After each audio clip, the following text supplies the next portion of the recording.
성인의 반 이상은 1년에 한 권도 책을 읽지 않는다라는 충격적인 조사 결과입니다.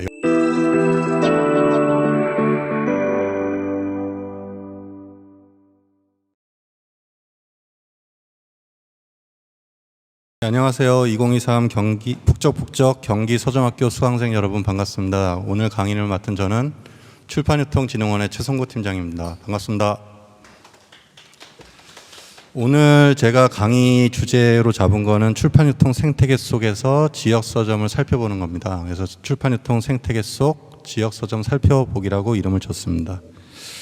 오늘 강의 드릴 내용은 저는 이제 출판업계에 들어온 게 2001년도에 대한출판문화협회에서 들어왔습니다. 그때부터 근무를 시작했는데 그때 이후에 이제 지금까지 출판 유통 현장에서 여러 가지 연구조사도 하고 프로젝트도 진행하고 했습니다. 그래서 오늘 그런 연구조사 프로젝트를 진행하면서 출판 유통 생태계 속에서 지역 서점들을 좀 살펴봤거든요. 그런 자료들을 소개시켜드리는 그런 내용이 되겠습니다. 그래서 첫 번째로는 국내 출판유통 시장의 간략한 변곡점에 대해 설명을 드리고요. 그 다음에 출판유통 생태계의 현황, 그러니까 출판유통 생태계라고 하면 뭐 출판사도 있고 서점도 있고 유통사도 있고 도서관도 있고 그리고 가장 중요한 독자 여러분들이 있죠. 이런 분들에 대한 현황을 소개해 드리고요. 그 다음에 이제 출판 유통 생태계 속에서 우리가 오늘 좀 중점으로 알려드릴 것은 지역 서점의 실태에 대해서 그리고 이슈에 대해서 그리고 정책에 대해서 이야기를 나눠보려고 합니다. 그 강의에 들어가기 전에 제가 이제 준비한 아날로그의 반격이라는 책이 있습니다. 2017년도에 나온 책인데요. 거기에 보면 이런 내용들이 있습니다. 디지털 기술을 이용하면 아날로그적 유대감을 유지하는 것이 가장 좋습니다. 그래서 미래는 아날로그인 것입니다. 아날로그의 반격이라는 책에서 저자 데이비드 sak스가 한 말입니다. 여러분도 지역서점에 관심을 가지고 뭐 독립책방이나 그런 서점 공간에 대해서 되게 애정을 갖고 있는 걸로 알고 있는데요. 그래서 종이책이나 서점 공간이 주는 아날로그적인 감성 이런 것들이 오늘 여러분들이 강의를 듣는 이유가 아닐까 이렇게 생각이 듭니다. 그리고 현 시대에는 온라인이나 소셜미디어에서 그런 아날로그적인 공간이나 감성을 찾고 그 공간을 찾아가죠. 그래서 오늘 강의를 통해서 출판유통 시장의 현황 이런 것도 공유를 하고요. 그 다음에 지역서점의 실태, 정말 서점을 운영한다는 게 이런 모습이구나 라는 어떤 그런 것도 한번 좀 고민해 보시는 그런 자리가 되었으면 좋겠습니다. 출판 유통의 변곡점, 기술과 제도라는 그림인데요. 제가 이 그림을 강의할 때마다 많이 서두에 이렇게 보여드려요. 그래서 이거는 1980년도에서부터 지금 현재까지 출판 유통 시장의 기술의 변화 그리고 제도의 변화에 대해서 간략하게 그려 넣은 것입니다. 1980년도에 교보문고가 광화문점을 개점했습니다. 크리스마스나 이브 날에 그때 개점을 했고요. 그리고 1989년도에 아래를 보시면 월드와이드 웹이라는 우리가 흔히 인터넷이라고 부르는 그런 인터넷 시장이 열리기 시작했죠. 이마트는 언제 개점했을까요? 1993년도에 1호점을 개점했는데요. 이때 환경을 보시면 유통산업에서 얘기할 때 이마트가 1호점을 개점한 게 되게 중요한 이슈예요. 뭐냐면 이때를 생각해 보시면 왜 이마트가 이때 개점을 했을까? 그러면 결국은 이마트의 쇼핑 형태를 보시면 그 이유를 알 수 있죠. 그 이마트가 1호점을 낸 1993년도에는 우리가 올림픽 이후에 집에 두 가지 큰 변화가 이루어졌어요. 하나는 큰 냉장고가 구입해서 설치하기 시작했고요. 또 하나는 자동차 보급률이 상당히 많아지기 시작했습니다. 그래서 이마트를 생각해 보시면 여러분들이 기존에는 저도 어렸을 때 매번 재래시장에 매일 가서 엄마가 뭐 콩나물 사러 사오고 뭐 이런 식이었는데 그 시기를 지나서 이제 90년대 들면서 이마트에서 장을 보려면 이마트에 외곽 지역에 있었으니까 자동차를 타고 가야 되죠. 그리고 자동차를 타고 가면 거기에서 한 봉다리 사오나요? 박스에다가 여러 냉동식품이나 신선식품을 다 담아가지고 박스채 사오죠. 그러려면 자동차가 필요하잖아요. 그리고 그 박스채 사온 식품들을 거의 일주일 이상 보관해서 먹어야 되잖아요. 요리도 해야 되고. 그러니까 냉장고가 필요하죠. 그래서 자동차와 냉장고라는 이 두 가지 기술 요인들이 이제 이마트 시대를 연 거죠. 이런 얘기를 왜 드리냐면 뒤에도 마찬가지입니다. 여러 가지 전자책이 발생한다든가 온라인 서점이 나온다든가 이런 것들이 되려면 어떤 기술적인 요인들이 있어야 되는 거죠. 그래서 이 그림에서 보시듯이 저는 이제 그 정확하게 기억이 나는 게 2007년도가 기억이 나요. 이때 킨들이랑 아이폰이 나왔죠. 우리나라에도 나왔고, 그리고 그때부터 전자책 시장이 상당히 커졌어요. 근데 사실은 제가 대한출판문화협회 들어갔던 2001년도에도 종이책이 시대는 저물었다. 이제 전자책의 시대가 열린다.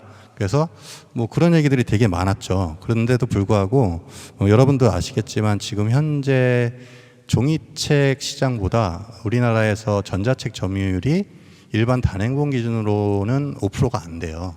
그만큼 전자책 시대는 우리나라에서는 되게 많이 열리고 있지 않은 거죠. 그런데 이제 세계적으로는 아이패드라든가 킨들 이런 것들을 이용해 가지고 전자책 점유율이 높은 데는 한 25%까지 갔었죠. 미국이 특히 그랬었죠. 그리고 그 이후에 뭐 넷플릭스라든가 뭐 코로나 시대 이런 것들은 여러분들도 다 경험을 하셨기 때문에 잘 아실 거라고 믿습니다. 그런데 여러분들이 이제 잘 모를 수도 있고 잘 알 수도 있는 부분인데 우리나라에는 출판 시장을 유지하는 가장 강력한 제도가 하나 있습니다. 그걸 도서정가제라고 하는데, 도서정가제는 2003년도 2월에 시행이 처음 됐어요. 그런데 온라인 서점이 처음 만들어진 거는 1998년도에 예스24가 만들어졌죠. 그래서 예스24가 만들어지고 온라인 서점들이 막 탄생해서 영업을 하면서 오프라인에는 또 이마트 내에서도 책을 팔기 시작했어요. 대형 할인 매장들이 이제 막 나오기 시작했죠. 그래서 기존에는 법이 아니라 민간에서 협의에 의한 도서정가제가 시행이 되고 있었어요, 원래는. 그런데 온라인 서점이라든가 대형 할인 마트 같은 대기업들이 이제 상대적으로 자본이 큰 시장들이 들어오기 시작하면서 할인을 경쟁으로 도서 시장에 진출을 한 거죠. 그래서 2000년도부터 이 도서 정가제를 법으로 정하자라는 그런 협의가 되다가 2003년도엔 도서 정가제가 시행이 된 겁니다. 그런데 2003년도에 시행된 도서 정가제는 지금 생각하면 좀 이상하긴 한데 그런 거예요. 온라인 서점은 할인할 수 있지만 오프라인 서점은 할인 못해 라는 법이었어요. 이 서점 쪽에 계신 분들도 이걸 모르시는 분들이 꽤 있더라고요. 그런데 이때는 전자상거래 육성법 같은 것도 되게 만들어지기 시작했던 때였고, 그 다음에 온라인 시장의 점유율은 상당히 적었어요. 옆에서 오프라인에서 할인하고 있는 대형 마트 그리고 대형 할인점이 우리 지역 서점, 오프라인 서점들한테는 위협적인 요소였기 때문에 일단 어떻게 보면 반쪽짜리라도 도서정가제를 시행할 수밖에 없었던 걸로 그렇게 보이고 있습니다. 그리고 2007년도에 도서정가제가 개정됐는데 이때는 온라인도 할인할 수 있지만 오프라인도 동일하게 할인할 수 있어 라는 법이 됐습니다. 그래서 조금 이상하죠, 점점. 그 다음에 지금의 현행 도서정가제가 유지되고 있는 이 법은 2014년도 11월에 개정이 됐습니다. 이때 되게 중요한 지점에서 도서정가제가 변동이 됐었는데요. 하나는 공공도서관이 도서정가제를 지키게 됐습니다. 그러니까 도서관이 도서정가제를 안 지켰었던 거죠. 2014년 전에는 법으로도 그렇고. 그때는 그러면 이 도서관은 어떻게 구매를 했을까요?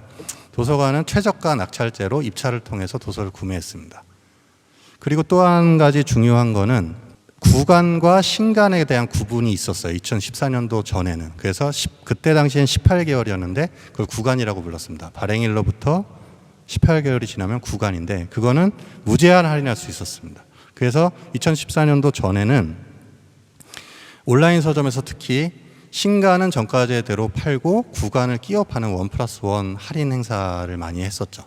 그래서 2014년도 11월에 시행이 될 때 그때 이제 온라인 서점들의 모든 대문이 이렇게 이벤트를 열었죠. 어떻게 했냐면 마지막 세일 해가지고 구간과 신간을 막 섞어가지고 파는 그런 마지막 세일을 진행했었던 기억이 났습니다. 그러면 이 도서정가제라는 거 원래 원칙적으로 뭘까요? 도서정가제는 출판사가 그 뒤에 가격을 붙인, 뭐 15,000원이면 15,000원대로 책에 붙인 가격대로 소매점이 파는 거를 도서정가제라고 합니다. 하지만 지금의 도서정가제를 보시면 온라인 서점에서는 할인을 하고 지역 서점에 할인을 안 하죠. 못 하죠. 그러니까 어떻게 보면 소비자 입장에서 봤을 때는 이게 도서가 정가제인데 어디는 할인해서 팔고 어디는 할인해서 안 파니까 이게 도서 정가제의 본래 취지를 원래 달성하고 있지 않다 이렇게 보고 이러한 도서정가제를 불완전한 도서정가제라고 비판하시는 분들도 많습니다.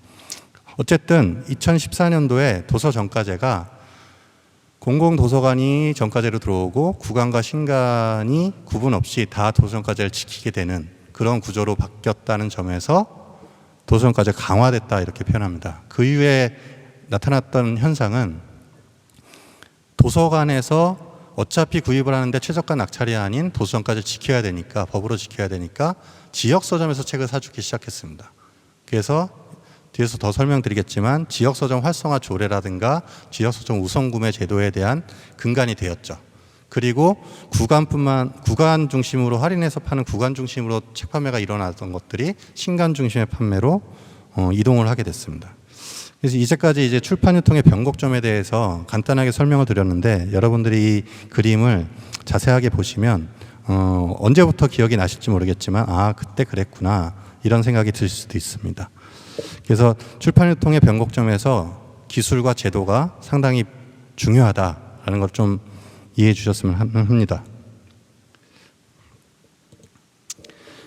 다음은 출판 시장의 도서 분야별 매출 비중을 살펴보겠습니다. 이제부터는 제가 좀 준비한 자료를 가지고 설명을 드릴 텐데요. 제가 중요한 부분에 대해서 좀 설명을 드리겠습니다. 출판 시장을 도서 분야별로 보면 제일 크게는 학습지, 그 다음에 교과서 및 참고서, 그 다음에 일반 단행본, 전집, 학술 전문서, 대학 교재죠. 그 다음에 아동도서 이런 식으로 나눕니다. 근데 여러분들이 이 시장에서 보시면 이거를 보통 한 4조 원으로 봐요. 출판사 매출 기준으로 4조 원으로 보는데 학습지랑 교과서 참고서가 가장 많은 비중을 차지하죠. 70%가 넘는 그런 비중을 차지합니다.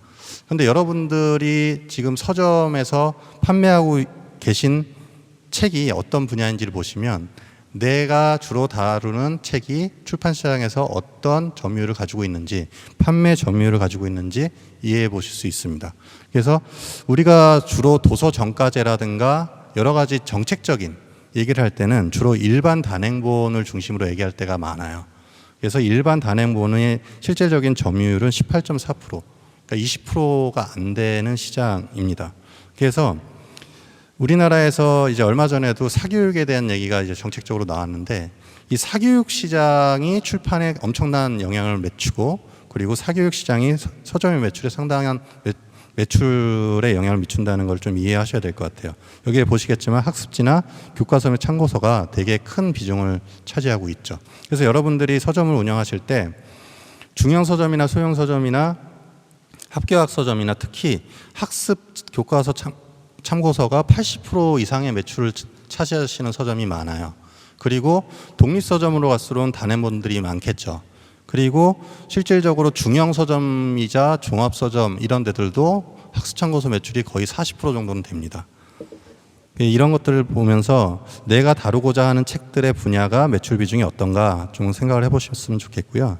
다음은 출판사의 유통 경로별 매출 비중입니다. 출판사가 거래처를 할 때 어떤 순서대로 매출이 일어나고 있는가라는 문제입니다. 그래서 그림에 보시는 것처럼 대형 체인 서점, 그 다음에 인터넷 서점, 그 다음에 도매 총판, 출판사 직판, 그 다음에 기관 판매, 중소형 서점의 순위입니다.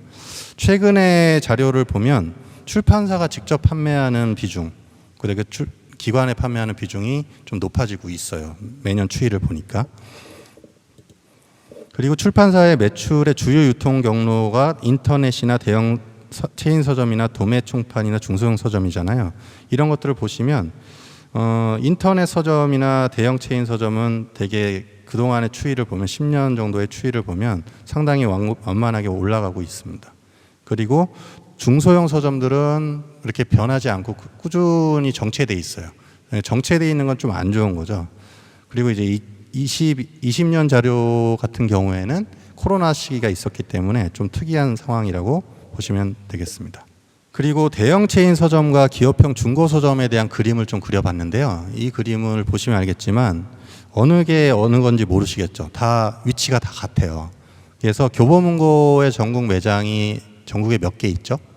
한 43개 정도 있습니다. 그리고 영풍문고도 비슷하게 있습니다. 그리고 알라딘 중고 서점도 비슷한 40여 개가 있죠. 이걸 보시면, 그림을 보시면 강원도, 경북 지역에는 없어요. 그러니까 한마디로 여기는 인구 대비 서점이 큰 서점이 들어갈 만한 그런 역세권은 아니다. 이렇게 판단을 하는 것 같아요. 그래서 결국은 이 매장 분포가 거의 동일해 보이고 강원도나 충북 그리고 경북 지역에 매장이 없는 걸 보면 이게 대형 체인점이나 이런 데들의 매장은 전국 대도시의 역세권 중심으로 형성이 돼 있고 인구 수나 입지 조건 이런 것들을 파악했을 때 지금 이런 그림을 보이는 것이 아닌가.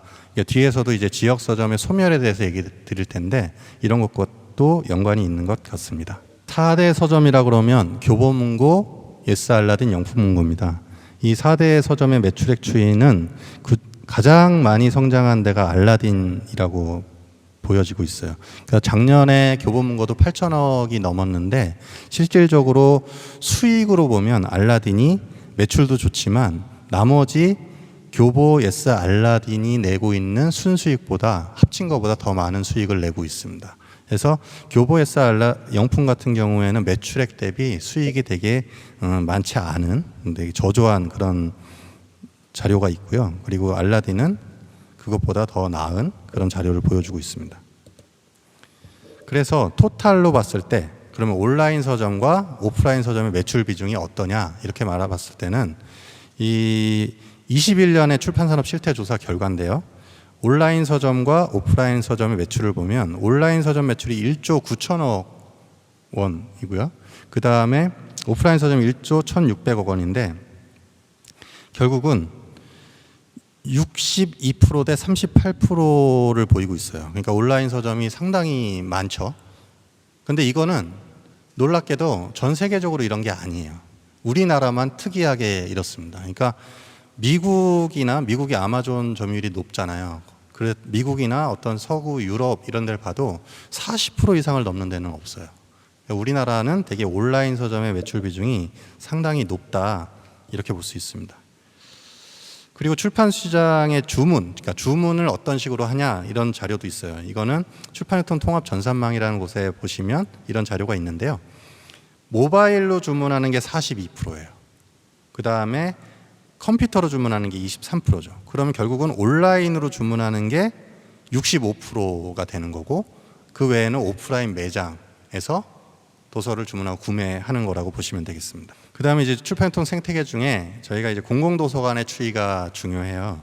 왜냐하면 공공도서관이 많아지면 도서 구입비도 많아질 수밖에 없죠. 근데 사실은 그렇게 도서 구입비가 많아지진 않지만 도서관의 건축 추이를 보면 지난 10년간을 보면 2012년에 828개관에서 21년에 1208개관으로 약 46%가 증가했습니다. 그리고 설립 주체가 있는데요. 지자체가 있고 교육청이 있고 사립이 있어요. 그래서 지자체 공공도서관이 65% 증가한 걸로 나와 있습니다. 그래서 이 교육청이나 사립도서관은 그렇게 변화가 없는데 공공도서관이 지난 10년간 50% 정도의 증가율을 보였다 이렇게 보시면 되겠습니다. 그래서 이 공공도서관의 수는 지역에서 서점의 도서 구매를 도서관이 많이 해주는 방향으로 지금 정책이 구현되고 있거든요. 그래서 도서관의 수도 중요하지만 도서관의 자료 구입비가 상당 부분 늘어나면 지역 서점의 매출로 이어질 확률이 되게 높다고 보시면 되겠습니다. 그 다음은 국민 독서율 추이입니다. 국민 독서율 추이는 국민 독서 실태 조사라고 이게 2년에 한 번 조사가 시행되는데요. 21년도에 국민 독서 실태 조사 결과 저희가 여기서 개념적으로 알아야 될 게 연간 종합 독서율이라는 용어가 나오는데요. 연간 종합 독서율은 교과서, 학습 참고서, 수험서를 제외하고 일반 도서를 1년에 한 권이라도 읽은 사람을 말합니다. 그러니까 1년에 한 권이라도 읽은 사람이 몇 퍼센트냐라는 말인데, 이 독서율에는 종이책도 들어가고 전자책도 들어가고 그 다음에 오디오북도 들어갑니다. 성인이 21년 조사 결과 성인이 47.5%, 학생은 91.4%입니다. 19년, 그러니까 2년 경년이라고 했죠. 19년 대비 성인이 8.2% 감소하고 학생은 0.7% 감소했습니다. 그러니까 성인이 47.5%의 연간 종합 독서율을 보인다는 것은 쉽게 설명드리면 성인의 반 이상은 1년에 한 권도 책을 읽지 않는다라는 충격적인 조사 결과입니다. 여러분들이 뭐 책을 좋아하시는 분들이 주변에 많으실 거예요. 서점에 관심을 가지시니까.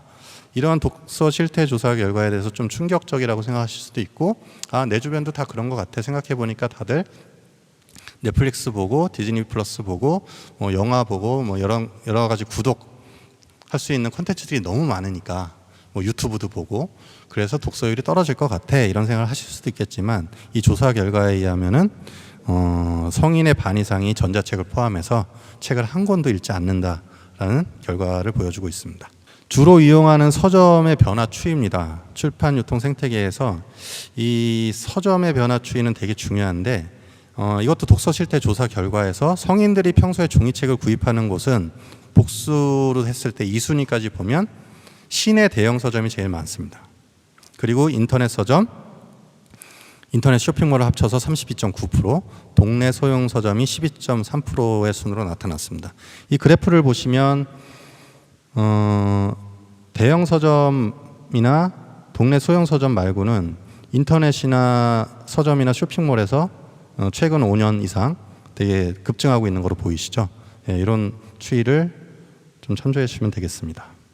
그 다음에 출판유통 생태계 변화에서 아까 말했던 도서정가제가 중요하다고 했잖아요. 그 도서정가제를 중요하다고 말씀드린 거는 2014년 이후에 좀 생태계의 변화점들이 보이기 시작했어요. 그래서 이거를 생산, 유통, 소비의 관점에서 정리를 하면 생산 측면에서는 출판사 수가 상당히 증가했습니다. 발행 종수로 봐도 되게 증가를 했어요.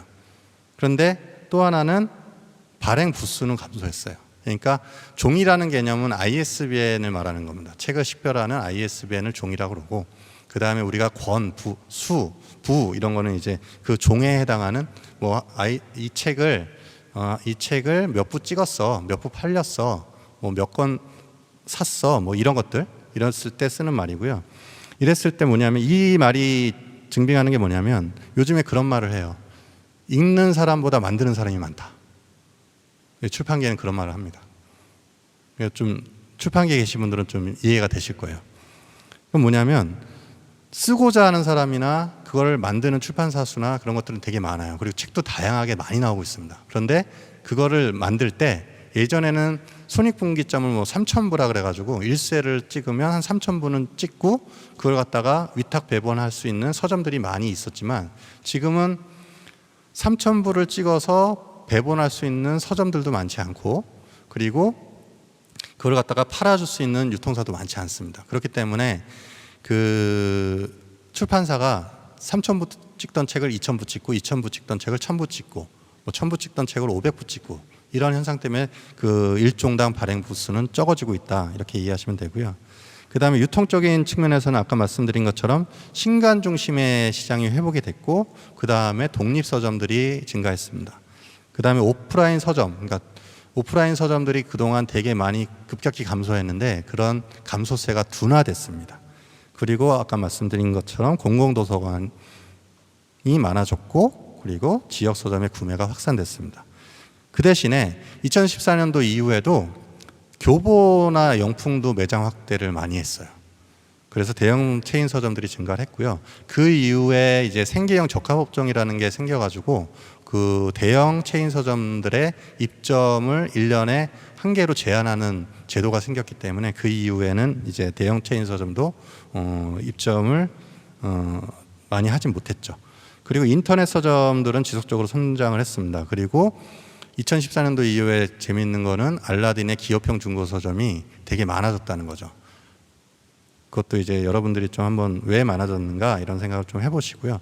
알라딘 중고서점이 실질적으로 그 매입을 해서 판매하는 데가 한 43개가 되고요, 점이. 그리고 그게 역세권들에 있었죠. 아까 그림에서도 보셨잖아요.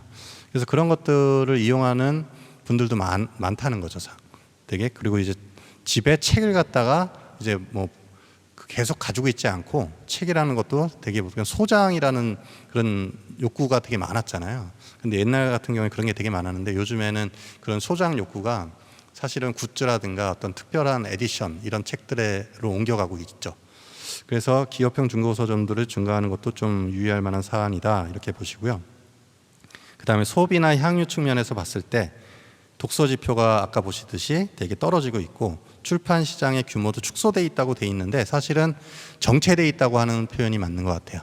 정체돼 있는 건 사실은 사업체 입장에서는 퇴보랑 비슷한 거거든요. 그래서 출판 시장도 그렇게 확대되고 있지 않다 이렇게 보시면 될 것 같습니다. 그 다음에 이제 유통 전쟁에 대한 얘기를 하고 싶은데요.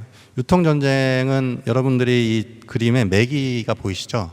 저는 이걸 매기 효과라고 하고 싶어요. 그러니까 매기 효과는 어떻게 보면 어떤 그 어항에 어떤 그런 물고기들이 살고 있는데 거기에 매기가 나타났을 때 물고기들이 긴장하잖아요. 그래서 어떤 뭐 제주도에서 고등어를 갖다가 뭐 아니면 해외에서 어떤 그 열대어나 이런 것들을 갖다가 수출하거나 수입해 올 때 그 안에 매기를 넣으면 그 열대어들이나 그런 생물들이 상당히 긴장을 하고 오히려 더 잘 살더라 이런 효과인데요.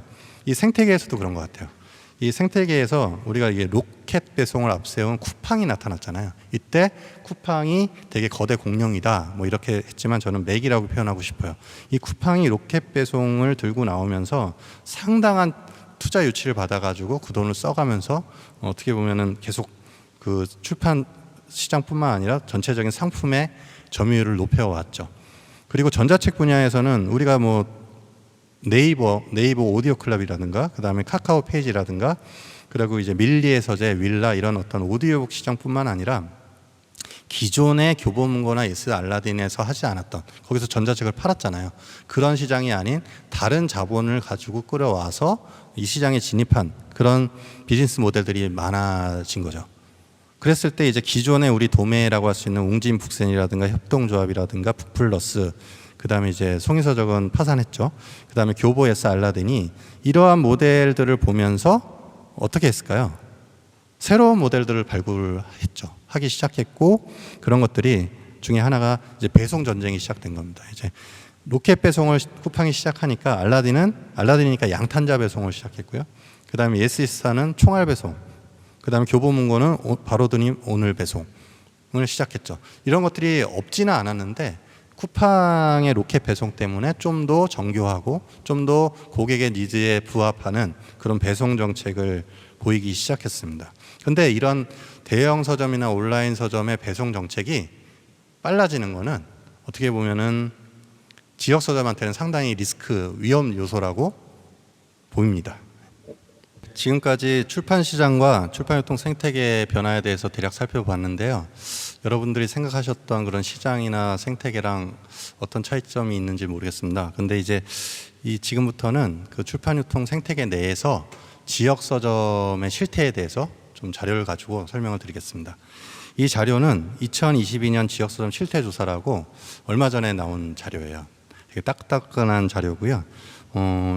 이 출판문화산업진흥법이라는 게 있어요. 아까 그 도서정가제라는 것도 사실은 도서정가제 법이라고 따로 있는 게 아니라 출판문화산업진흥법이라는 출판사와 출판산업의 어떤 진흥에 대한 법이 따로 있어서 그 안에 서점에 대한 진흥을 해야 된다라는 조항이 들어갔습니다. 그래서 그 도서정가제도 그 안에 있는 거고 새롭게 지역 서점을 좀 진흥해야 된다라는 취지의 법조항이 들어갔는데요. 그건 뭐냐면 2년마다 지역 서점에 대한 실태 조사를 하고 그 현황을 분석해서 그거에 대한 대책을 마련해야 된다 이거죠. 그러니까 이건 뭐냐면 지역 서점 현황을 조사해 봤더니 어떤 지역에는 지역 서점이 없어졌어. 그리고 소멸할 위험에 있어. 이런 데는 지자체장이 그거에 대한 대책을 세워야 된다라는 게 이제 법에 들어가 있고 중앙 정부도 그런 것들을 도와야 된다. 뭐 이런 취지의 법입니다. 그거에 따라서 2022년 지역서점 실태조사를 했고요. 최근에 그 자료가 나왔습니다. 그 자료에 대해서 좀 주요한 부분에 대해서만 설명을 드리겠습니다. 그 첫째, 지역서점의 소멸지역이라 그래요. 그러니까 지역서점이 시군구로 해가지고 작은 단위의 행정 단위에서 아예 없는 데는 6개 지역입니다. 옹진군, 평창군, 의령군, 봉화군, 울릉군, 청송군. 들어보시면 인구가 없을 것 같다라는 생각이 드실 수도 있는데 이런 지역은 없어졌고요. 그 다음이 서점이 한 개만 있는 지역을 서점 소멸지역이라고 부릅니다. 그래서 이런 소멸 위험 지역은 30개 지역이고요. 전라도, 그 다음에 강원도, 전라도에 9곳, 강원도에 6곳, 전라북도 5곳 이런 식입니다. 여기엔 경기도는 포함되어 있지 않습니다. 그리고 둘째, 전국 시도별 인구 10만 명당 서점수는 전국 평균이 5.3개입니다. 그래서 제일 많은 데는 제주도가 13.7개, 그 다음에 많은 데는 대전이 8.4개입니다. 그리고 전국의 평균 이하의 지역은 인천, 세종, 경남, 충남, 충북, 전남의 7개 지역으로 나타났습니다.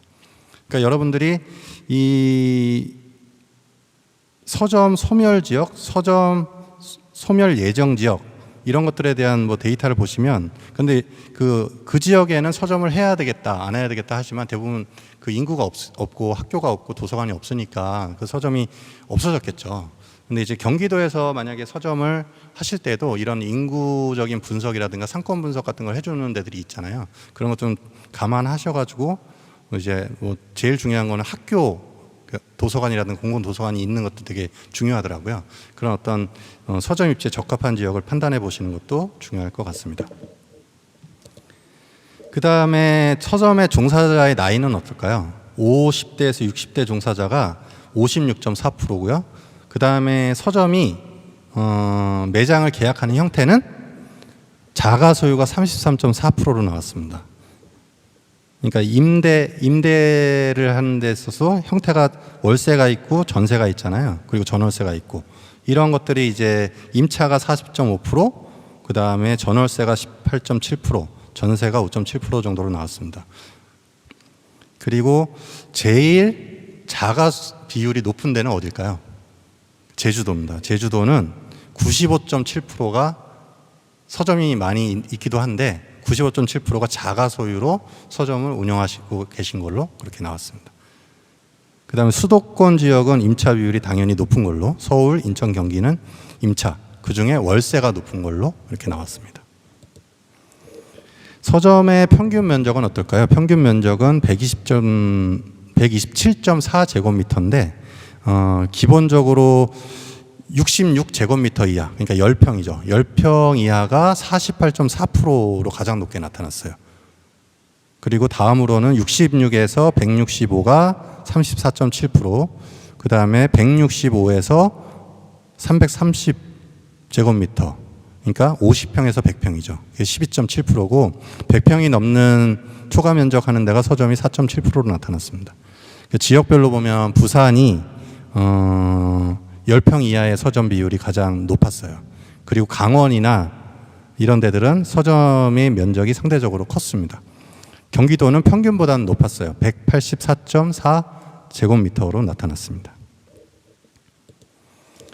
그 다음에 이제 면적별로 그게 궁금했어요. 그러니까 면적별로 구비하고 있는 종수라든가 부수라든가 판매액이 궁금해서 조사를 해봤는데 66제곱미터 이하, 그러니까 10평 이하는 보통 2,200종에 7,000부, 그리고 매출은 1억 2,800만 원으로 나왔고요. 그 다음에 66에서 165제곱미터 이하는 6,400종, 16,000부, 그 다음에 매출은 2억 5,700만 원으로 나왔습니다. 그 다음에 165제곱미터에서 330제곱미터 이하까지는 15,000종에 4만 부에 5억 5,800만 원. 그 다음에 100평 이상은 2만 9천 종, 그러니까 3만 종에 6만 부에 11억 원이 평균적인 그 면적에 보유하고 있는 책의 종수, 부수, 매출액으로 나왔습니다. 그 다음에 그 서점에서 비치하고 있는 도서의 분야를 살펴봤는데요. 이제 아까 매출도 살펴봤잖아요. 그 매출이랑 좀 비슷한 점도 있어요. 학습 참고서, 수험서 뭐 이런 것들이 이제 제일 높았죠. 37.4%를 보유하고 있고요. 그 다음이 일반 단행본 34.4%, 그 다음이 유아동 도서 10.3%의 순으로 나타났습니다. 그리고 이제 거래를 하잖아요. 여러분들이 서점을 운영하시면 이제 도서를 사는 곳, 그 다음에 파는 곳 이렇게 있는데, 사는 곳을 매입처수라고 했을 때 지역 서점의 매입처수는 직거래 출판사가 23개 정도 되는 것, 평균적으로요. 그 다음에 지역 총판이나 학습 참고서 총판이 8곳 정도, 그 다음에 전국 도매상이 이제 일반 단행본은 5곳이고요. 그 다음에 지방에 또 도매상이 있잖아요. 그런 지방 도매상도 4.5곳 정도로 나타났습니다. 여러분들이 이제 운영하시는 분들은 체감하는 거랑 어떨지 모르겠어요. 그리고 신규로 내시는 분들은 서점을 하면 거래처가 이 정도가 되는구나, 평균적으로. 근데 이제 아주 독립 서점들 같은 경우에는 이제 북센이나 그 다음에 교보나 뭐 온라인 서점의 그런 도매 기능을 이용해서 하시는 분들이 대부분이고요. 그 다음에 직거래 출판사는 이제 상당히 적더라고요. 그리고 이제 출판사의 같은 경우에는 서점들의 규모에 따라서 그런 거래를 터주는 데가 있고요. 또 이제 도매상을 이용하라고 얘기해 주시는 데가 있잖아요. 그런 식으로 좀 그 서점의 크기나 비율, 그 도서 비율, 분야 비율에 따라서 거래처 수는 좀 많이 달라지는 것 같습니다. 그 다음에 연 매출액은 얼마나 될까요? 지역 서점의 22년 기준 연 매출액은 1억 원 미만이 43%로 가장 높게 나타났습니다. 1억 원 미만이면 되게 낮은 거죠. 그리고 1억 원 이상에서 2억 원 미만이 20% 정도로 나타났고요. 그 다음에 2억에서 3억이 13% 정도로 나타났습니다. 이 자료를 보면 상당히 지역 서점의 매출이 상당히 적구나, 이런 걸 알 수 있습니다. 이 지역 서점 실태 조사는 2,300개 정도의 서점을 대상으로 조사를 했고요. 그 중에 이제 응답을 해주신 1,370여 개의 서점의 데이터를 분석한 결과예요. 그걸 좀 감안해서 이해해 주셨으면 좋겠습니다. 그 다음에 매출 분야별 비중은 일반 단행본이 43.6%, 학습참고서가 43%, 그 다음에 출판물 위에 기타 매출이 9.3%, 정기 간행물이 4% 정도의 순서입니다.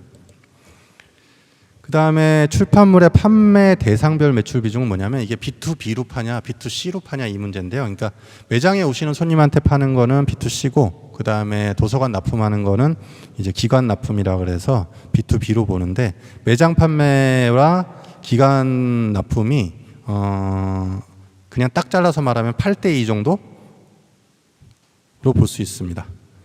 그래서 지역 서점이 그러면 납품할 때 기관 매출에서 매출처가 어느 정도 되냐 했더니, 학교 도서관이 평균 7.3곳, 그 다음에 지방의 행정기관이 4곳, 작은 도서관 4곳, 공공도서관 3곳 정도의 순으로 나타났습니다. 그리고 지역 서점이 그 납품을 하려면 학교장터라든가 나라장터에 가입을 해야 되거든요. 그 입찰인 경우에는 대부분 뭐 수의계약으로도 되시지만 수의계약 외에도 입찰 때문에 장터에 가입하시는 경우가 많아요. 그리고 수의계약도 그렇게 가입을 해야 되는 경우도 있고, 그래서 학교장터와 나라장터는 65.8%가 가입을 했고, 나라장터는 55.9%가 가입을 한 걸로 그렇게 나와 있습니다. 그리고 학교장터와 나라장터를 동시에 가입한 게 한 반 정도 됩니다. 51.3% 정도 됐고요.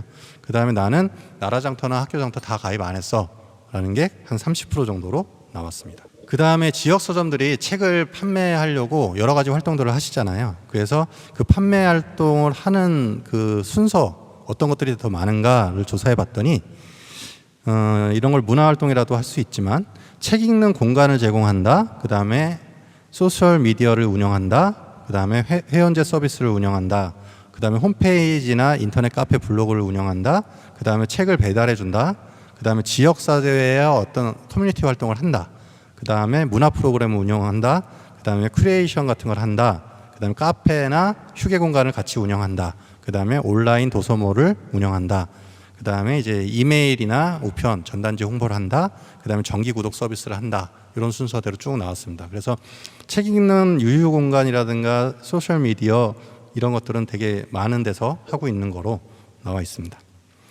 그 다음에 연간 문화 프로그램을 개최했냐라고 물었던 질문에는 아까 제가 이 응답수가 1370개의 서점이라고 했잖아요. 그러면 거기에서 265곳, 그러니까 19.3%, 20% 정도만 1년에 한 번이라도 문화활동을 하고 있습니다.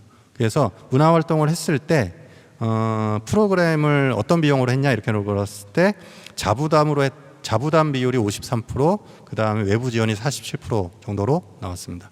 그래서 프로그램은 어떤 걸 개최했냐라고 했을 때 동아리 운영, 강연, 강의 토론회, 워크숍, 공연 전시회, 현장 투어 정도의 순으로 나타났습니다.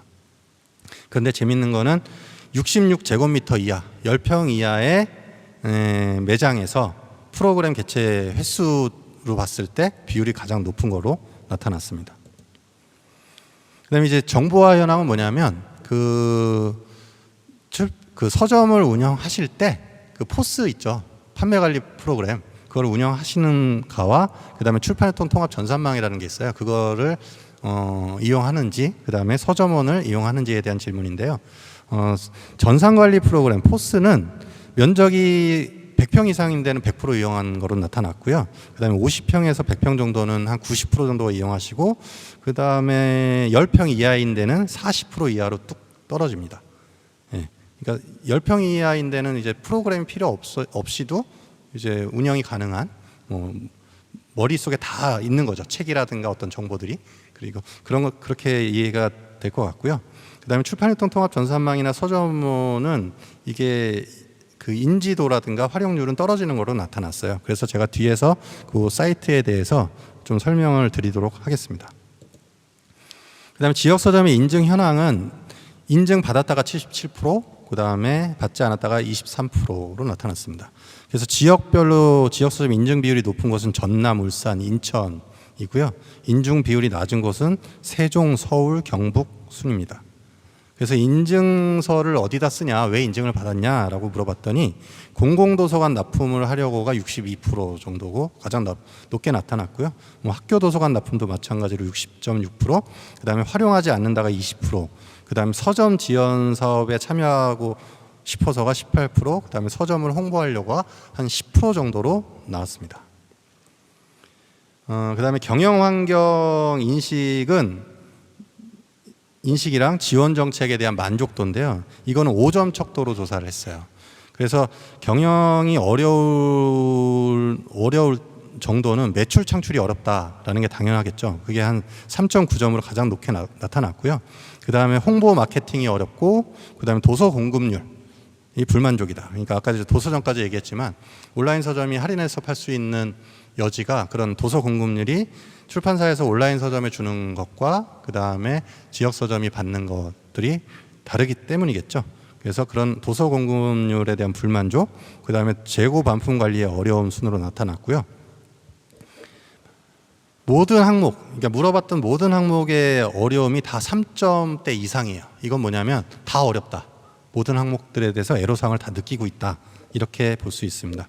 그리고 지역 서점 활성화 지원 정책을 추진하고 있는데 중요하게 여기는 것들이 뭐냐 했더니 모든 항목들이 다 4점대로 나왔어요. 그러니까 다 지원이 중요하다. 지원 항목 어느 거 하나 쓸모없는 게 없고 중요하다라고 인식하는데, 그런데 그 정책들을 다 만족도를 봤을 때 3점대로 나왔기 때문에 만족은 그렇게 많이 하고 계시지 않아서 낮게 나왔다. 이렇게 이해해 주시면 될 것 같습니다. 그다음에 이제 마지막으로 지역서점 실태조사의 마지막으로 지역서점 활성화에 필요한 정책 지원은 가장 중요한 거는 1순위에서는 지역서점 문화행사 개최를 지원해달라는 게, 확대해달라는 게 가장 높게 나왔고요. 그 다음에 두 번째로는 지역서점 이용을 촉진해달라, 홍보 마케팅을 해달라는 거죠. 그러니까 지역서점을 이용하라는 캠페인 같은 거라든가 홍보 마케팅을 지자체에서건 그 지역에선 좀 많이 활발하게 해줬으면 좋겠다라는 요구, 그런 거죠. 그리고 1순위, 2순위, 3순위를 다 합쳐봤을 때는 지역서점 이용 촉진 홍보 마케팅이 제일 많이 나왔습니다. 그래서 이 지역서점 실태조사의 주요 부분을 좀 정리해서 알려드렸는데, 이거에 대해서 조금 더 궁금하시거나 어떤 전체적인 지역별, 그러니까 경기도는 어떤지, 이런 거에 대해서 알고 싶으시면 이 자료가 한국출판문화산업진흥원이라는 데가 있어요. 검색하시면 나오고 거기에 이제 자료실에 가면 거기에 이제 최근 자료에 올라와 있습니다. 그거는 참조해 주시면 되겠습니다. 예, 이제 지역 서점 중에 이제 이슈 되는 것들, 그 업계의 동향을 좀 설명을 드리도록 하겠습니다. 그 앞서 말씀드렸듯이 지역 서점에 대한 관심이 되게 많아졌어요. 책을 검색해 보시면 예전에 이렇게 지역 서점에 관련된 책들이 많이 나오진 않았거든요. 근데 최근 한 3, 4년간 되게 지역 서점에 대한 책들, 번역서를 포함해서 국내에서도 되게 많이 나오고 있고요. 특히나 중요한 거는 지역 서점을 운영하고 계신 분들이 지역 서점에 대한 이야기를 책으로 내시는 경우가 상당히 많아졌습니다. 그래서 관심이 많아지고 있다라는 거고요. 그 다음에 지자체에서도 서점 맵을 만든다든가 지역 서점 활성화 조례를 제정해서 지역 서점을 지원한다든가 그리고 이런 것들에 대한 관심들이 상당히 많아졌죠. 그리고 도서관을 연결하는 것들이죠. 그러니까 지역에 있는 도서관과 지역에 있는 서점들이 코어를 할 수 있는, 협력해서 뭔가를 할 수 있는 그런 일들을 많이 찾아보고 있는데 그 중에 많이 유명한 게 이제 희망도서 바로 대출입니다. 이거는 이제 최초에는 이제 용인시에서 만들어진 걸로 이렇게 알려지고 있는데요. 용인시를 비롯해서 많은 지역에 전파가 되고 있죠. 이거는 이제 이용자가 책을 서점에서 대출을 받고 그리고 서점은 반납받은 도서를 이제 도서관에 수수할 수 있게 갖다 주는 거죠. 결국은 이제 이용자가 도서관에 가서 책을 보려고 했더니 신간인 경우에는 이제 도서관이 수서를 해서 비치하는 게 좀 느릴 수 있으니까 신간인 경우에는 특히 서점에서 좀 사서 본 다음에 그걸 도서관으로 반납을 하면 도서관은 서점에서 그 도서를 구입한 그런 효과가 나타나는 거겠죠. 그래서 이거는 이런 어떤 경기도 용인의 이런 사례들, 그 다음에 이제 경기도에서도 지금 이런 서점 학교를 하시잖아요, 장기간. 이런 것들도 어떻게 보면은 지역 서점 활성화 조례라든가 지역 서점에 대한 관심, 그런 것들이겠죠. 여러분들이 이걸 수강하고 있는 것도 그런 연장선에 있다고 보시면 되겠습니다. 그리고 납품에 대한 얘기를 간략하게 드리겠는데요. 최근에 이제 그 도서 납품 얘기를 아까 드렸잖아요. 그러니까 그 서점의 수익원 중에 20% 가까이가 도서관에 납품하는 그런 것들로 이제 평균적으로 나왔는데 더 많은 데도 있고 더 적은 데도 있겠죠. 그런데 이제 그랬을 때 공공도서관은 그런 서점으로부터 납품을 받는데 애로사항이 없을까? 그리고 서점은 공공도서관에 그걸 납품하는데 애로사항이 없을까라는 취지에서 기획을 해가지고 한번 그 연구조사를 만들어봤습니다. 그래서 그 결과에 대해서 설명을 드리면 이 그림으로 그려봤어요. 워드크라우드로 그려봤는데 도서 납품 시장에 있어서 지역 서점의 애로사항은 뭐냐면 아직도 페이퍼 컴퍼니가 많다. 인증제가 중요하다라는 거죠. 그리고 북카페를 하는 데가 왜 납품을 하냐. 그리고 또 북카페는 참고서집만 파는 서점이 서점이냐. 서로 또 이제 분쟁이 있으는 경우도 있고, 그 다음에 납품을 하려고 했더니 너무 서류 절차가 복잡하다. 내라는 게 많다. 이런 애로사항들이 이제 그림으로 이렇게 그려본 겁니다. 그렇다면 도서관은 뭐냐? 똑같은 거예요. 반대예요. 그러니까 서점들이 민원 제기를 많이 하세요. 왜 우리 서점은 안 해주냐? 그리고 왜 저 서점은 해주냐? 그래서 그것 때문에 감사받고 민원 있고 이런 것들이죠. 그런 것들이 이제 애로사항이다. 그리고 심지어 그걸 갑질로 느끼시는 도서관도 있어요. 그 도서관에 이제 조사를 해봤는데 그 서면으로 애로사항에 대해서 쓰라고 했는데 제가 인상적으로 남는 글귀가 딱 4개인데 할만 하 아니에요. 그러니까 할 말은 많지만 하지 않겠다라고 써주신 분이 기억이 나요. 그리고 지역서점 인증제에 대한 것도 어떻게 보면 도서관은 서점들은 페이퍼 컴퍼니가 많다 그러는데 도서관은 페이퍼 컴퍼니가 거의 없는 것 같다라고 인식을 하고 계시더라고요. 그래서 이 서점들이 그리고 또 납품을 안 해보신 데들이 하니까 너무 가르쳐야 될 게 많고 그래서 매뉴얼 같은 게 좀 필요하고 교육이 필요하다 이렇게 적어주셨어요. 그래서 저희가 생각한 그 방안은 뭐냐면 이 그림을 그려봤는데 도서관에서는 그 감사를 그 지역 서점에 입찰을 줬다고 그 근거가 뭐냐고 또 이제 감사를 받는 사례가 있더라고요. 그래서 어떻게 보면 좀 명확한 지침, 지역 서점이 어디까지 도와줘야 되고 왜 도와줘야 되고 그리고 이제 어떻게 도와줘야 되는지 그런 어떤 도서관의 관리 지침이 명확히 있었으면 좋겠다. 그 다음에 마크와 장비는 부가가치세가 있는 용역이고 도서는 면세인 상품인데, 그래서 면세와 부가가치세가 있는 거를 같이 발주를 하는 경우가 꽤 있거든요, 아직도. 그래서 그거를 명확하게 분리 발주할 수 있는 그런 행정 지침을 줬으면 좋겠다. 그 다음에 마크 같은 경우에는 용역 단가 같은 게 이제 사실은 그 딱 정해져 있는 그런 예산이 있을 수도 있지만 학교 도서관 같은 경우에 되게 그런 것들이 없는 경우가 많더라고요. 그래서 마크나 용역의 최저 단가 같은 거를 좀 정해줘서 활용할 수 있게 해줬으면 좋겠다. 그리고 장비 작업이 좀 간소화됐으면 좋겠다. 이게 도서관별로 다 틀리거든요. 그러니까 도장을 찍고 그 다음에 띠라벨 하고 등록 라벨 붙이고 RFID 키퍼 붙여야 되고 여러 가지 장비 요소들이 있거든요. 그래서 이거는 서점들이 대부분 못 하세요. 그래서 외주로 이렇게 많이 돌리시죠. 그리고 지역 서점은 나름대로 또 우리고 납품 매뉴얼이 필요하다. 그 다음에 우리의 교육이 또 필요하다. 그 다음에 장비 거점 운영 뭐 이런 얘기도 있어요. 거점 이건 뭐냐면 지역 서점들이 전국적으로 좀 어떻게 보면 거점이 될 수 있는 공간을 그 지역 나름대로 확보를 해서 그 지역에서 장비 작업을 좀 해서 하면 그 어떻게 보면 시즌별로 모이는 그런 납품 시장에서 뭔가 좀 납품 업체들의 그 어떤 일감이 몰리는 면도 좀 해결할 수 있고, 그리고 지역 서점이 좀 스스로 그 단위에서 할 수 있는 게 아닌가 이런 논의도 좀 있었던 것 같아요. 이런 것들이 좀 아우러졌을 때 우리가 지역 서점 활성화 조례라든가 지역 서점에서 우선 구매 제도라든가 지역 서점 인증 제도가 조금 더 조금 시너지를 발휘할 수 있지 않을까 이런 거죠. 그러니까 도서관도 지역 서점도 좀 머리를 맞대서 이런 좀 자정 노력을 할 수 있는 매뉴얼을 만들어야 된다 이런 취지로 해봤습니다.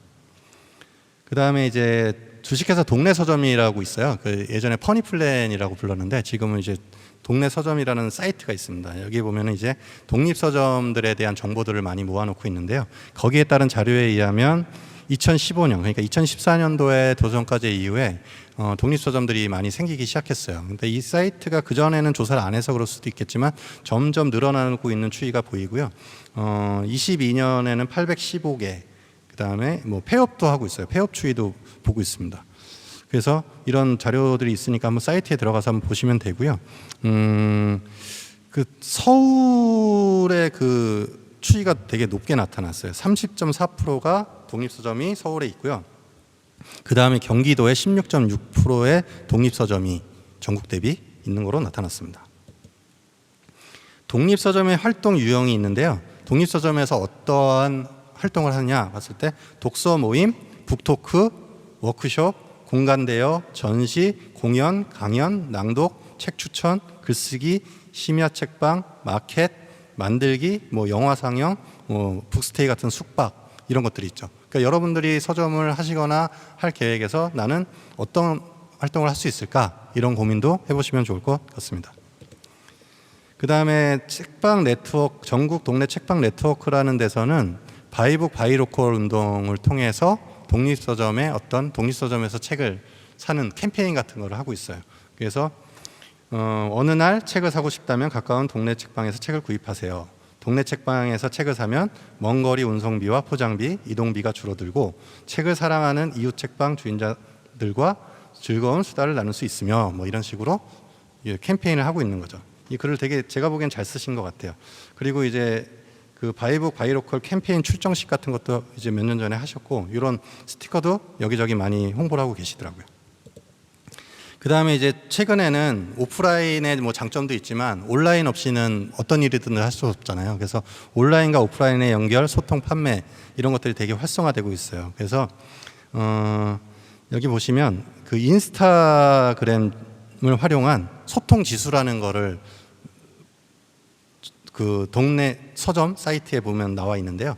이게 뭐냐면 독립 서점들 한 600곳이 인스타그램을 다 운영하고 계시거든요. 거기에서 인스타그램에다가 독립 서점들이 인스타그램에 게시한 거, 그 다음에 그 게시글에 대해서 좋아요, 코멘트, 공유, 저장, 그 다음에 팔로우 수를 계산식에 의해서 계산을 해서 그 순위를 매긴 거예요.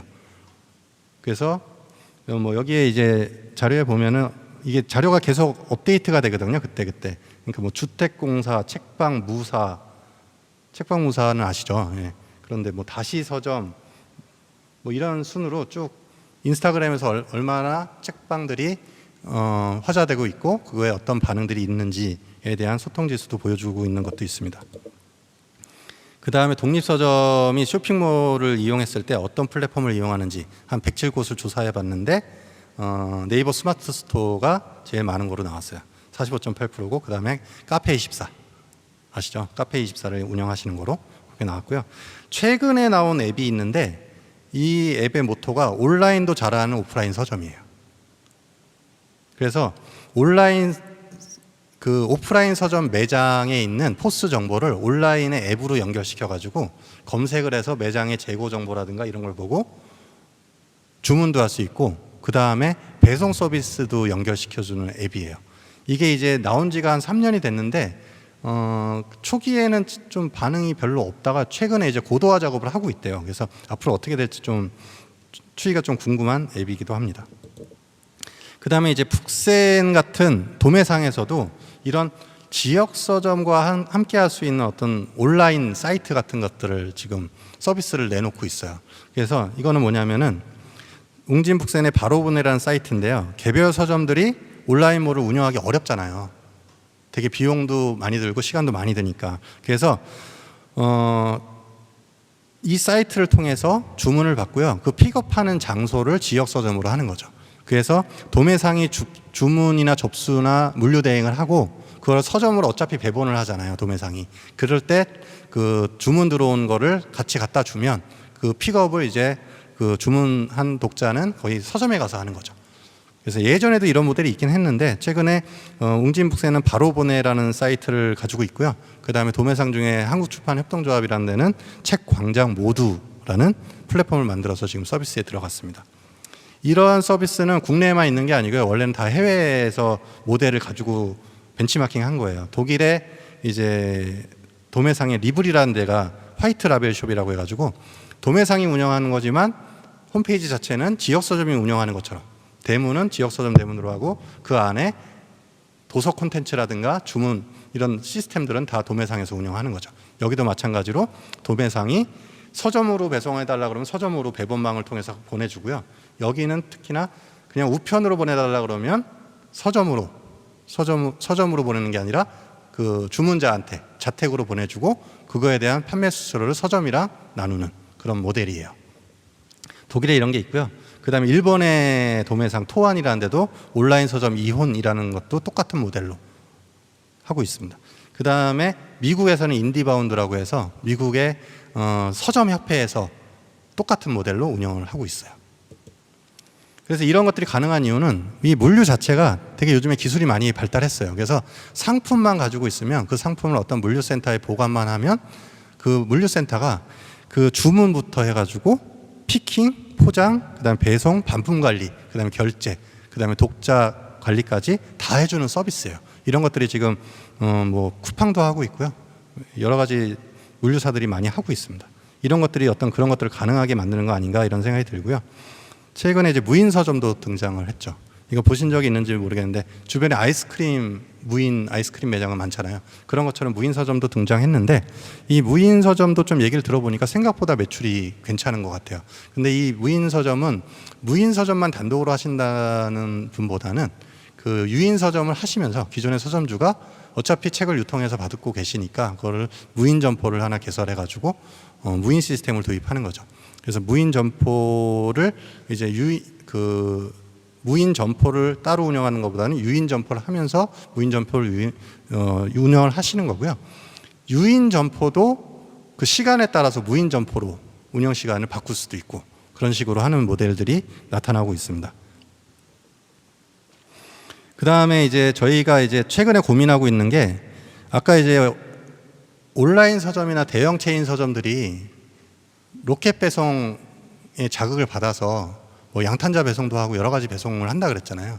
그래서 지역 서점의 고민은 그렇다면 우리도 독자들에게 책을 어떻게 하면 더 빨리 또 적절한 시기에 배송을 드릴 수 있을까라는 고민을 하잖아요. 그걸 적시 배송, 적시 배분이라고 하는데 실질적으로 서울 시내 말고는 그 당일날 배송을 받기가 어려워요. 그러니까 배분 프로세스를 보면 서점이 밤 10시에 문을 닫으면서 주문을 던지면 출판사들은 그 다음날 9시에 출근해가지고 오전에 출판 물류 센터에 창고에 출고 지시를 하죠. 그 출고 지시를 하면 파주에 있는 온라인 서점이라든가 대형 체인 서점이라든가 도매 사항들을 먼저 3시까지 다 배송을 하고 나서 이제 그 이후에 서울 시내 배송을 해요. 그러면 서울 시내 배송이 밤 10시까지 이루어집니다.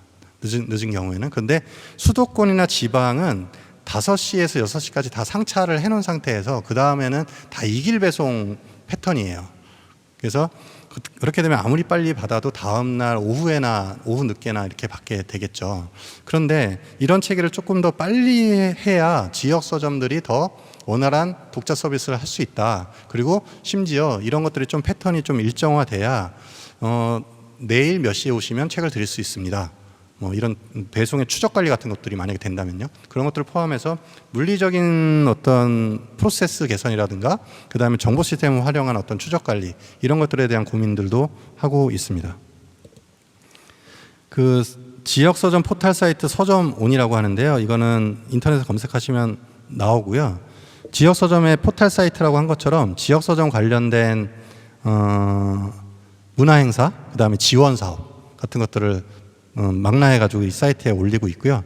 지역 서점을 등록하고 또 검색될 수도 있어요. 그리고 이 서점원에 포스를 연동하는 경우에는 그 판매관리 시스템을 연동하는 경우에는 그 지역 그 서점의 매장의 재고를 이 서점원에서 검색할 수 있습니다. 그래서 어떤 특정 책을 갖다가 검색했을 때 그 자기 동네에 설정도 할 수 있거든요. 그 자기 동네에 이 서점원에 연계된 서점이 있을 경우에는 그 서점의 재고를 웹에서 보고 예약 드림으로 찜해서 예약 드림할 수 있는 그런 기능들도 있습니다.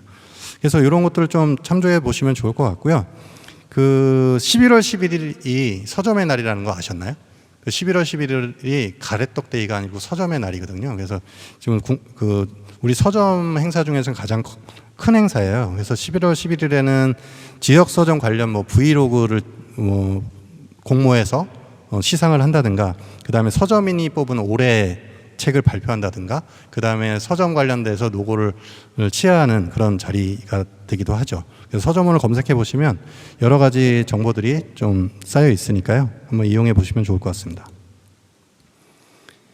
그 다음에 출판유통 통합 전산망입니다. 이거는 출판유통 통합 전산망 21년 9월에 오픈됐는데요. 출판 유통업계에 이제 관심을 가진 분이라면 한번 이 영상을 한번 보여드릴 테니까요. 이 사이트에 들어가셔가지고 여러 가지 좀 기능들 한번 보시면 될 것 같아요. 이 사이트는 출판사가 주로 이용하는 사이트지만 출판사가 신간 정보를 올리고 그걸 유통시키는 사이트예요. 그러니까 서점이나 도서관 쪽에서 기능을 봤을 때는 신간 정보 알림이라든가 추천 도서 알림, 그 다음에 자기가 알림 설정을 해놓은 출판사라든가 분야, 저자에 대한 도서가 나왔을 경우에 그것을 알림받아가지고 그거를 매장 진열이라든가 구입에 참조할 수 있는 사이트라고 보시면 되겠습니다. 영상 보시겠습니다.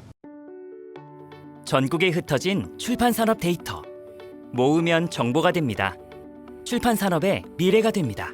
출판유통의 선진화, 투명화를 위한 원스톱 서비스, 출판유통 통합전산망. 도서의 생산, 유통, 판매 정보를 통합한 효율적 관리 시스템이 출판 산업을 혁신적으로 바꾸어갑니다. 출판사 참여 혜택. 신간 정보를 서점마다 발송했던 수고로움은 이제 그만. 한 번의 도서 정보 입력과 유통사 전송 클릭으로 우리 출판사 책 정보가 서점에 전달됩니다. 출판 유통 통합 전산망을 통해 출판사는 가장 빠르게 도서 정보를 유통사, 서점, 도서관과 공유할 수 있습니다. 또한 유통 채널 및 주제, 연령, 성별 등에 따른 도서 판매 통계와 정가 변경 신청 서비스를 제공합니다. 유통사 참여 혜택. 다양한 출판사의 신간 정보. 이제는 출판 유통 통합 전산망으로 가장 빠르게 고품질의 데이터를 한 번에 받으세요. 자료 입력에 소비했던 시간과 노력을 이젠 독자와 만나기 위한 홍보와 마케팅에 투자할 수 있습니다. 지역 서점 참여 혜택. 우리 서점 판매 통계는 물론 다른 지역의 판매 현황까지 파악할 수 있습니다. KDC 및 테마에 따라 기간별 통계 정보로 마케팅 전략을 수립하고 서점별 맞춤 도서 카탈로그를 제작해 독자 여러분께 제공해보세요. 또한 원하는 주제를 설정하여 신간 및 출간 예정 도서를 확인해 도서 입고 계획을 수립할 수 있습니다. 도서관 참여 혜택. 도서관은 출판사에서 제공하는 도서 정보를 원하는 주제에 맞게 검색할 수 있습니다. 장바구니 기능으로 구입 견적을 한 번에 확인해 도서관 예산에 맞게 장소 구입을 계획해 보세요. 산업 통계 확인.